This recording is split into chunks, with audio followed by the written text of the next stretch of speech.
Hello friends, welcome to all India updates YouTube channel. Friends, यहाँ आपको मिलेगी भारत से जुड़ी सभी बड़ी खबरें, ताज़ा अपडेट्स, अपकमिंग जॉब रिक्रूटमेंट की इन्फॉर्मेशन और वो इन्फॉर्मेशन जो आपके लिए ज़रूरी है। अगर आप भी हर ताज़ा खबर से अपडेटेड रहना चाहते हैं तो हमारे चैनल को सब्सक्राइब करना ना भूलें और बेल आइकन ज़रूर दबाएं ताकि आपको हमारी हर नई वीडियो की नोटिफिकेशन मिल सके। चलिए फ्रेंड्स, शुरू करते हैं। तो आज की इस वीडियो में हम ओपीएस यानी कि पुरानी पेंशन स्कीम की जो नई अपडेट जारी हुई है उसके बारे में बताने वाले हैं। सरकारी कर्मचारियों की पीएम मोदी से जो बड़ी मांग है उसकी सारी इन्फॉर्मेशन हम इस वीडियो में बताने वाले हैं। तो चलिए फ्रेंड्स, शुरू करते हैं और जानते हैं ओपीएस स्कीम की ये अपडेट के बारे में और ये जानते हैं कि सरकारी कर्मचारियों ने पीएम मोदी से कौन सी बड़ी मांग की है उसके बारे में। तो सबसे पहले फ्रेंड्स, ओपीएस यानी कि पुरानी पेंशन स्कीम को लेकर जो आंदोलन जारी हुए हैं उसके मेन पॉइंट्स देख लेते हैं। तो सबसे पहले सरकारी कर्मचारियों की जो एकजुटता का पॉइंट है उसके बारे में जाने फ्रेंड्स। तो देश भर के 91 लाख से ज़्यादा गवर्नमेंट एम्प्लॉयज़ एनपीएस यानी कि पुरानी पेंशन स्कीम की बहाली की मांग कर रहे हैं और इसके लिए वो एकजुट हो गए हैं। All India NPS employees federation और national mission for old pension scheme Bharat, ये दोनों इस आंदोलन का नेतृत्व कर रहे हैं। सरकारी कर्मचारियों का कहना है कि ओपीएस उनको सेवानिवृत्ति के बाद आर्थिक सुरक्षा और स्थिरता प्रदान करता है, जबकि एनपीएस को वे नुकसानकारक और असुरक्षित मानते हैं।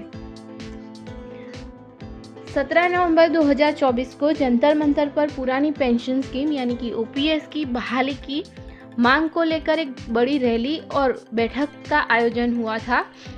इस कार्यक्रम में देश भर से केंद्र, राज्य, केंद्र शासित प्रदेशों और स्वायत्त विभागों के हजारों सरकारी कर्मचारी शामिल हुए थे।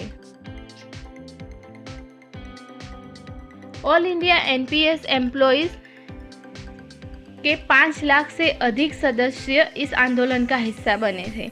उनका कहना था कि हम सिर्फ पुरानी पेंशन स्कीम की बहाली चाहते हैं और नई पेंशन स्कीम को खत्म करने की मांग करते हैं। आंदोलन के बाद सभी की नज़रें अब सरकार के अगले कदम पर है कि सरकार का क्या अगला कदम होगा, क्या उनका डिसीजन होगा उस पर।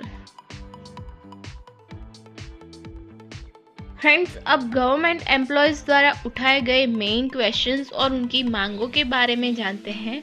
तो कर्मचारियों ने ये सवाल उठाया है कि एक नेता या एक विधायक या फिर एक मंत्री जो सिर्फ एक बार विधायक या मंत्री बनता है उन्हें जीवन भर पेंशन मिलती है, वहीं सरकारी कर्मचारी को पूरी जिंदगी काम करने के बाद भी पुरानी पेंशन से वंचित किया जाता है। तो उन्होंने मांग की है, यानी कि सरकारी कर्मचारियों ने मांग की है कि पुरानी पेंशन स्कीम के तहत सैलरी का जो 10% कट रहा है उसे भी तुरंत बंद किया जाए और पुरानी पेंशन स्कीम यानी कि ओल्ड पेंशन स्कीम वापस लाई जाए। उनकी जो 10% की कटौती है एनपीएस के योगदान के लिए वो बंद करने की उनकी मेन मांग है। वो मानते हैं कि ओपीएस को बुढ़ापे और आने वाली पीढ़ियों की सुरक्षा और सहारा उन्होंने बताया है। पुरानी पेंशन स्कीम को तुरंत बहाल किया जाए, यही उनकी मेन मांग है। सभी सरकारी कर्मचारी चाहते हैं कि ओपीएस यानी कि ओल्ड पेंशन स्कीम को तुरंत बहाल किया जाए और एनपीएस को बंद कर दिया जाए।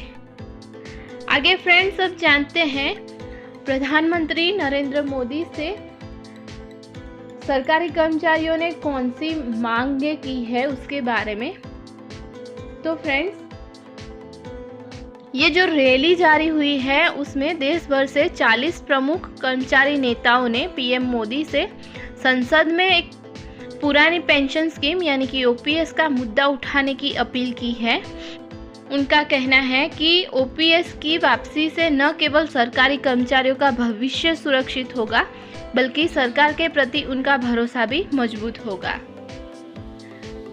कर्मचारी नेताओं ने जोर देकर कहा है कि ओपीएस की सेवानिवृत्ति के बाद की आर्थिक सुरक्षा सुनिश्चित करती है कि जो नई पेंशन स्कीम यानी कि न्यू पेंशन स्कीम में नहीं है। उनका मानना है कि ओपीएस की बहाली सरकार और कर्मचारियों के बीच भरोसे का पुल बनाने का काम करेगी। नेताओं ने चेतावनी दी कि अगर सरकार ने जल्द इस मामले पर सकारात्मक कदम नहीं उठाए तो वो आंदोलन को और तेज कर देंगे, वो आंदोलन को और बढ़ावा देंगे। तो फ्रेंड्स, ये थी ओपीएस की आज की जो नई अपडेट थी वो। ऐसी अपडेट्स जानने के लिए जुड़े रहिए हमारी चैनल से।